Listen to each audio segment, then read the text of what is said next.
All right, everybody. Welcome to the Emergency Services Committee meeting for May 25th, 2026. I just call the meeting to order. So I need a mover and seconder. You don't have a whole lot of choice. So. No, hopefully you get a move and seconder. Yeah. You be you. So moved by Sean, second by Jason, that the meeting be open at 6 o'clock p.m. All in favor? Here. The adoption of the agenda. So a mover and a seconder. So meeting move. Yeah, right. And I'll be switching back and forth. Yeah. Very good. So moved by Jason, second by Sean, that the agenda for the Emergency Services Committee meeting for May 25th, 2026 be approved as circulated. All in favor? Any disclosure of pecuniary interests? Okay, so the adoption of the previous minutes. I need a mover and a seconder. Moved by Sean, second by Jason, that the minutes of the Emergency Services Committee meeting held April 20th, 2026 be adopted as circulated. All in favor? No presentations or delegations.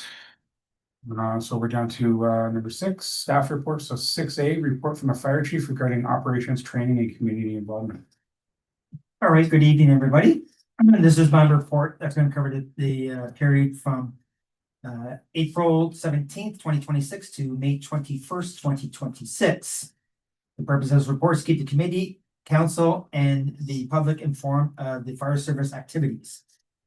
Under Section A, operations, we have 19 operational volunteer members. In that time frame, we respond to 4 calls for service, 2 medicals, 1 structure fire, and 1 chimney fire.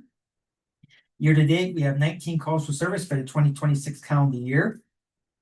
For Section B, under firefighter training report, the purpose of this training report was to enhance operational readiness, ensure all personnel are proficient in the use of firefighting equipment, and maintain compliance with safety standards through regular inspections and maintenance.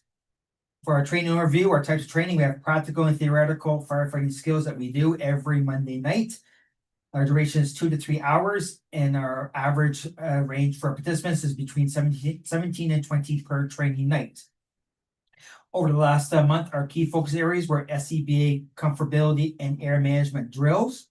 So when it comes to air management drills, we want to make sure that the firefighters know how to actually breathe their SCBA without breathing the air down to the warning zone. So we teach them breathing techniques so that way they can extend the life of the SCBA before coming out of the hot zone to replace that SCBA cylinder. We did medical assessments and scenarios, as we always do, because the bulk of our calls are medically related. Our accountability tags were issued in training on accountability system. That is always ongoing because that is new for our firefighters. So that is always ongoing, the training of the accountability system. We did get new digital radios earlier this year. They were placed in service, and every Monday night we do some proper radio transmissions for practice, just so the firefighters can get more comfortable talking on the radio. We just purchased a brand new K12 battery K12 saw. Our training was put to use to it last couple of Mondays on the care and maintenance and use, and is now on Rescue 3. So it is now in service. Equipment checks and maintenance protocols, as we always do, and safety and hazard awareness. When it comes to safety and hazard awareness, whenever we do any kind of training, especially on the new battery K12 saw, we do have some commands that either myself or the deputy or the training officer will say to the firefighters. So if they're using the saw and they hear the word freeze, that means they stop everything, which means we have identified there could be a safety issue. So the incident commander may have identified that there could be a safety issue in performing their tasks. So we always want to make sure that the task they perform with all their equipment is done in a safe manner.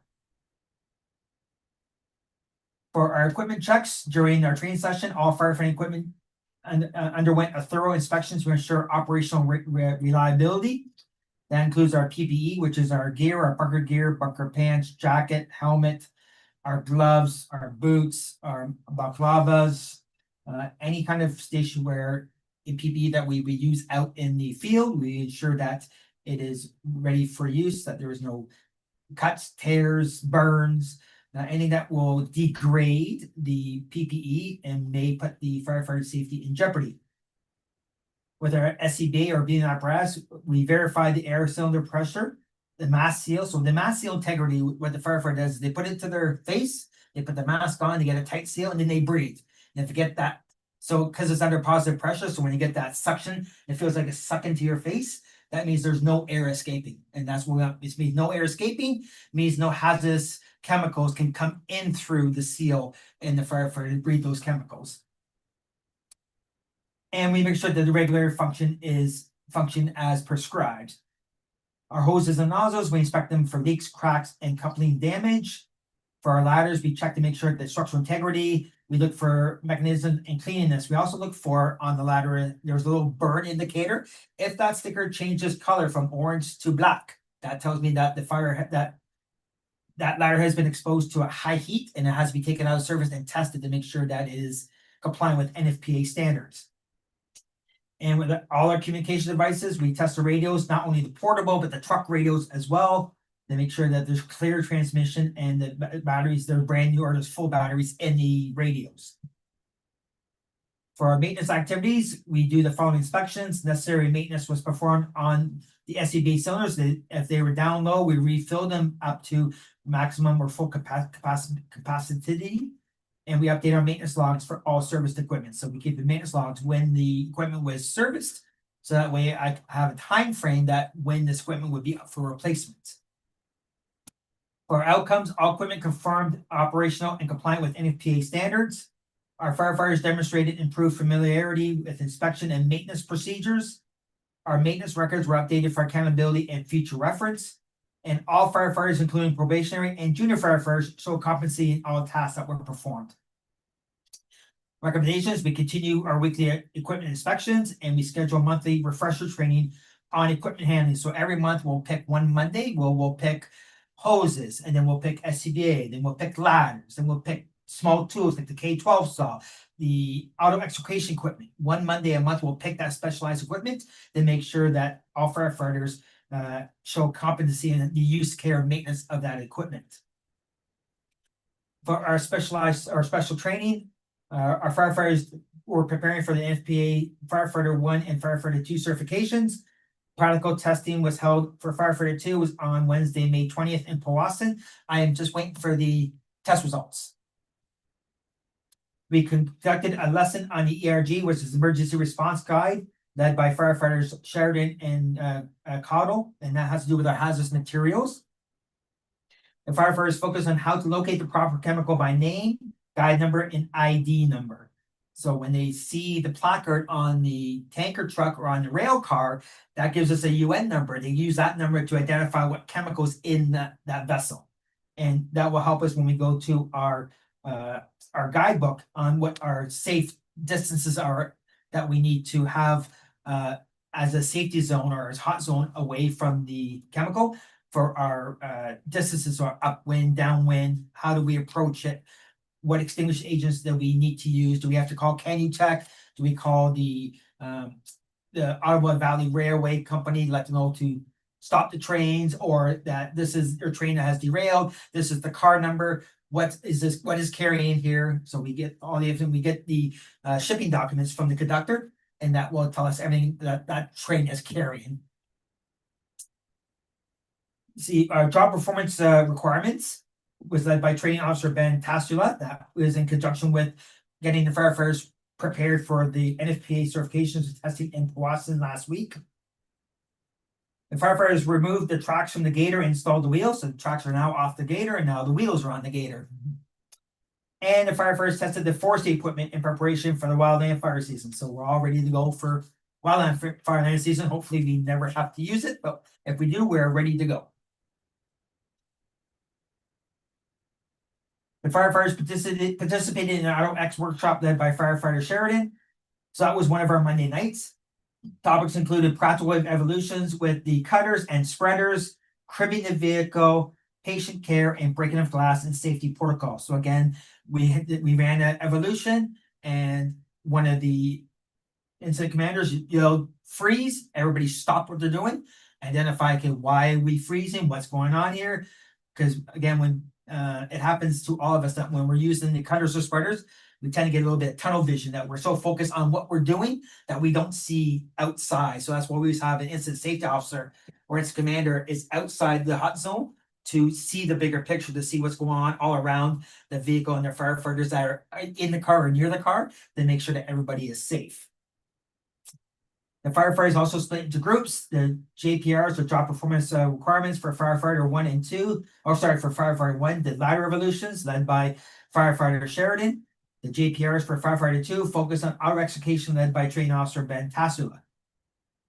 The firefighters are actively taking self-paced educational courses related to the NFPA certification. So I do get notifications when they want to take the online courses, and there's a nominal fee for that, which I approve, and then they take their courses online. It's self-paced, and then when they're done, I get the notification that they have successfully passed that course, and that it's added to their training records. For my updates, we always do ongoing training for new recruits and firefighters and junior firefighters. The fire chief and the entire Ballinfield Fire Department would like to congratulate firefighter Kevin Sheridan on being selected as the Volunteer Firefighter of the Month for April. Kevin has worked very hard towards his certification as a firefighter. He took his certification number 2 last Wednesday in Powassan. The courses Kevin has completed in the last 60 days include AutoX written and practical, Hazmat written and practical. Plus, he has facilitated many training nights, helping other firefighters prepare for both written and practical components of the certification process, as both for firefighter 1 and firefighter 2. Congratulations, Kevin. The fire chief also recommends the hiring of Cecilia Bird to the rank of probationary firefighter. Cecilia has been coming out since early February. So she has shown her commitment and her competency, and she will be a great addition to our department. And the fire chief has updated the points remuneration system. A report will be presented to this committee tonight. For our fire prevention, it's always ongoing during any call that we have.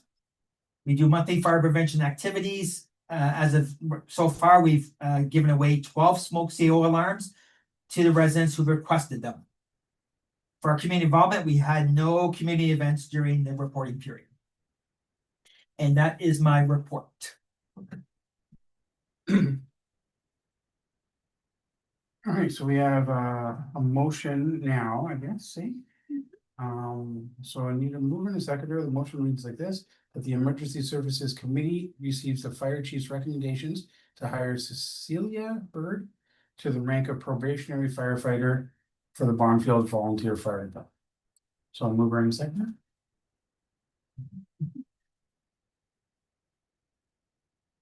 All in favor? All right. And then we're looking at our new compensation. Yes. Okay. So the report I'm going to present to the council tonight is the volunteer firefighter points and compensation review. For the introduction, this report examines whether modifying the point system used in volunteer firefighting compensation systems could have a negative effect on overall pay to the volunteer firefighters. Many volunteer fire departments use a point-based system to determine stipends, honorariums, or per call payments, where points are awarded for activities such as emergency responses, training, and community events. And then also, I forgot to add in there fire prevention activities as well. For the analysis, the points payout occurs in the first pay period in December of each calendar year. In the 2024-2025 points period, there was a total of 1,594 response points accumulated and paid out. Training nights are 2 hours, and 2 points are allocated for attending the entire evening. This is not to be amended. So we have our points category. We have a structure fire, wildland or grass fire, campfire, medical call, vehicle collision, false alarms, hydro wires down, and mutual aid. And the current proposal is that for structure fire, wildland, grass, hydro wires down, and mutual aid, you get 2 points plus 1 point each additional for after 3 hours on scene. So it basically would work out to 1 point per hour. For the proposed is that we leave the structure fire, wildland, grass fire at 2 points for responding, plus additional point for each hour after 2 hours. So we hit the 3rd hour, you get 3 points, 4 hours, 4 points. Whereas campfire, medical call, vehicle collision, false alarm would decrease from 2 points down to 1 point. And hydro wires down would decrease from 2 points to 1 point, but you're still getting 1 additional point after 3 hours on scene. And the mutual aid will also decrease from 2 points to 1 point plus 1 additional point after 3 hours on scene. For our 2024 points budget, our points budget was 34,500 with 65 calls total. Points allocated was 2,610 points, which equated to $13.21 per point. The 2025 budget was $35,535 for the budget, with 98 calls. Total points allocated was 1,594 points, and it worked out to be $22.29 per point. For our 2026 points budget, I have increased that by 15% to $40,865. With the current system for 2025 points of 1,594 points, it would work out to be $25.64 per point. With the proposed system, it would be 1,132 points, and it equate to $36.10 per point. For both current and proposed point systems, firefighters accumulate 2 points for the first 2 hours plus 1 point for each additional hour for fire prevention and public relations events. And I already stated for the 2024-25. I stated for the 24 at 520. So the budget bill for 25-26, which I've already stated, which would be $40,865.25, a 15% increase. Each year, the fire chief will look at increasing the points budget by 3% or more annually in consultation with the treasurer and with council's final approval during budget deliberations. If the accumulation for the points for the 2025-2026 points period were to be equal to the points accumulated of the 2024-2025 points period, the value per point would have been $25.64 based on the $40,865.25 divided by 1594. The 1594 projected points, so I projected that's what we're gonna do in 2025-2026. Represent the adjusted proposed points value based on the proposed point value for the 2025-2026. It would decrease between 2024-2025 and 2025-26. It would decrease by 462 points, but the overall point value would increase. The average volunteer has annual points of 75 points per year. Under the current calculations, the average volunteer would receive an honorarium of $1,923 for the year. Under the new system, the average volunteer will make $2,707.50. These numbers are not exact and only used as an example, but it would be evident that the proposed point system does not negatively impact the volunteer compensation system. I did a comparison chart as well for our neighboring departments to see how we were in line with our neighboring departments. We have Calvin Fire, which has a staff of 15. Their budget is $60,000, and they get 10 points per hour for calls, meetings, training, and pub ed. And their call volume for last year for 2025 was 45 calls for the year. East Ferris has a staff of 29, a budget of $61,406, and they get 1 point for calls and training. And that's it, just 1 point. And their call volume was 220 calls last year. Nipissing has a staff of 28. Their budget is $66,000. They get 1 point for calls and training, and their call volume was 113. And in comparison for us in Bonfield, we have 20. This was last year. We had 20 staff on. Our budget is $40,865. 1 point for most calls, 2 points for training nights and structure fires. Average call volume is 98. The proposed point system does not negatively impact the firefighters financially, and that the committee recommends that township implements the new system starting July 1st, 2026. If you have any questions, I can answer any questions that you may have on the proposed point system.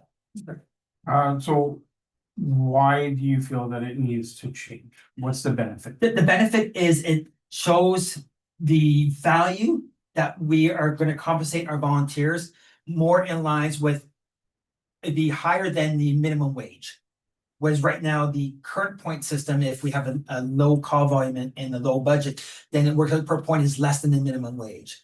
And when I talk to the other fire chiefs in the surrounding areas, they streamlined theirs to 1 point, but they increased their budgets exponentially. So it worked out that the higher budget you have, even though you have a lower point system, 1 point total, the value per point actually increases.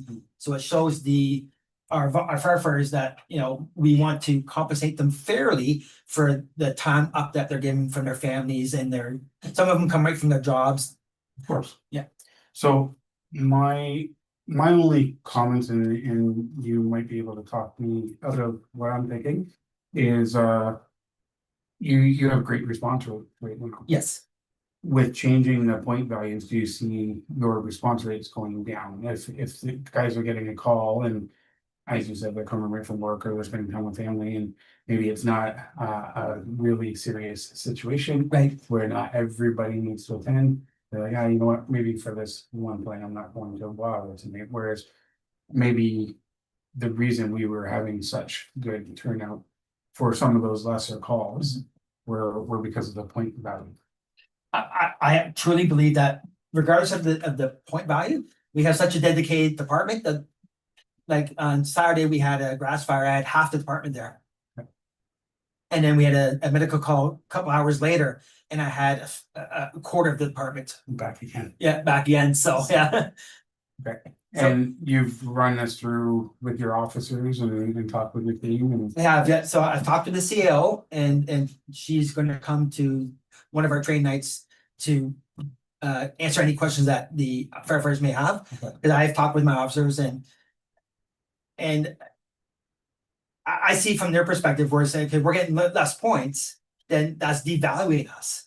And I explained to them, it's not, because it's the value of per point. So we're looking at increasing the budget, we increase the budget. And even if we do, like say, this year, we only run 21 calls. Well, if I got a budget of just under 41,000, divide that by 20, that's what each point is worth. So it actually works out to a higher point value, which mathematically will give the actual firefighters a more compensation package. So for anybody watching at home that's kind of confused, council sets the budget for these calls. So whatever it is, if it's $40-something thousand, changing this does not change the budget whatsoever. That's correct. It just changes how it's kind of paid out a little bit, but the budget will be the same. That's correct, yes. Okay. So 6B, so the motion reads that the Emergency Services Committee receives the fire chief's recommendation to implement the new firefighter point system for the Bonneville Fire Volunteer Fire Department, and that the committee recommends to council to approve this new point system effective July 1st, 2026. And I need a mover and second. Sure. I can't move my own. Doing good, Jesse? Alright, so moved by Jason and second by Sean. Yes. All in favor? Alright, so that's carried. Okay, number 7, so items for committee discussion. So 7A, review the new regulations from the WFMA. So it's a Wildland Fire Management Act. Is this yourself, Sean? So the new regulations under the Wildland Fire Management Act is Ministry of Natural Resources. They're just they write the fire chiefs, and they're just letting us know that the Ministry of Natural Resources posted a regulation decision notice on the Environmental Registry of Ontario today to support the modernization of wildland fire management. Ontario is building stronger and more resilient communities by addressing the growing risks of wildland fires through regulatory changes that will enhance prevention, mitigation, and response efforts across the province. A decision was made to implement the following regulatory proposals. 1, to establish a framework for issuing administrative monetary penalties, and 2, to make updates to the outdoor fire regulation. On March 13, 2026, Ontario Regulation 44-26, the administrative penalties, was filed and takes effect April 1st, 2026. This new regulation sets out the framework for issuing the administrative penalties under section 35.2 of the Wildland Fire Management Act. Under this regulation, an AMP may be issued for contraventions of the WFMA, which is the Wildland Fire Management Act and its regulations. On March 13th, 2026, Ontario Regulation 4326, Wildland Fire Management, was filed and takes effective April 1st, 2026. The changes to Ontario Regulation 20796, Outdoor Fires, was made by revoking the regulation and replacing it with the Wildland Fire Management Regulation. The changes were made to help the ministry continue to safeguard public safety and sustainable management of natural resources. The EFDRO notice also included a proposal to prescribe the rates, terms, and conditions for when equipment and operators are summoned to support wildland fire emergencies. So what this notice is saying is that if I ever have to call in the Ministry of Natural Resources to assist us, there is new prescribed rates, terms, and conditions. So we have to meet a threshold before they can come in. The ministry is continuing to consider feedback received on this proposal. The ERO notice will be updated when a decision has been made. And as of right now, I have not heard of any decision being made yet. So, but I do get regular communications from the Ministry of Natural Resources. So this was always the case, so they're just updating it. That's correct, yes. They've always been able to bill for their services. That's correct, yeah. So now, from what I've read is that the penalties are higher now. The Right. monetary penalties are higher now, so. Right. So what their Ministry of Natural Resources is trying to do is trying to get municipalities, towns, townships, for them to be more accountable for their areas within their jurisdictional borders. And that's through forest management, and that is through, through the fire department and talking with the residents and giving them some advice on how they can mitigate the chances of a wildland fire starting in their area. This is all connected to us having our fire permit system. That's that we correct, yeah. Came up with it just a couple years ago. Yeah. And having people follow the rules for that. Speaking on that, I think on our website, it has it still as 7 to 7. It doesn't have it as 5 o'clock depending on the fire rating. Okay. So there was a lot of people questioning that online on social media a little while ago. And we explained it a few times, so I don't know if that's something that you can look into for us. Yeah. Because it is 5 o'clock, That's depending on the rating. Yeah. During the summer, during certain weeks, it's Yeah. 5 o'clock. Yeah, right now the rating is moderate right now, but it's always under review, so. Perfect. Yeah, well, thanks. All right, that moves us to 7B, receive the EMCPA 2025 compliance results provided by the CEMC. Yes, That's huge, yes. it is me, even though it has Alan name on the actual document, that's fine, right? So amount for the Emergency Management and Civil Protection Act. We are required to show compliance with the act. There are a number of phases and steps to go through that process. So the correspondence pretty much advises that we have successfully met all of the 13 program elements for 2025. A lot of hard work and dedication went into that. But it's an annual process, right? So we are already, I would simply 30% into the processes for 2026 already. The program committee is meeting quarterly. We have a meeting coming up in June, and in there we will continue to review the HITRA.